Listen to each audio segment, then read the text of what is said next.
बीडमधील शेतकऱ्यांच्या पाठीशी सरकार उभा आहे. मंत्री पंकजा मुंडेंचं आश्वासन. मनोज जरांगेंच्या बैठकीमध्ये अचानक मधमाशांचा हल्ला. बैठकीत आलेल्या अनेकांना मधमाशांचा चावा. मधमाशांच्या हल्ल्यामुळे बैठकीत गोंधळ. वर्ध्याच्या देवळीमध्ये इंदिरा गांधींच्या पुतळ्याची विटंबना प्रकरणी देवळी पोलीस ठाण्यामध्ये तक्रार. दोषींवर कठोर कारवाई करा, किरण ठाकरे यांची मागणी.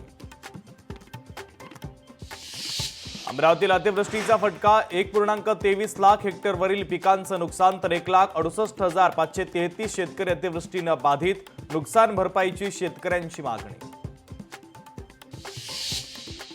नाशिकचा पंचवटी गोळीबार प्रकरणी भाजपच्या माजी नगरसेवकाला पोलिसांनी केली अटक. गेल्या आठवड्यात फुलेनगर येथे तरुणावर झाला होता गोळीबार. पुण्यातील वानवडी परिसरामध्ये गांजाची विक्री. रेकॉर्डवरील 2 अट्टल गुन्हेगारांना पोलिसांनी ठोकल्या बेड्या. आरोपींकडून 50,000चा मुद्देमालही जप्त.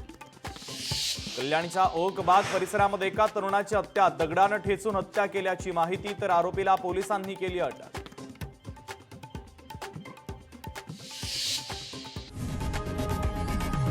लोकशाही मराठी ऐका, पहा, जागरूक रहा.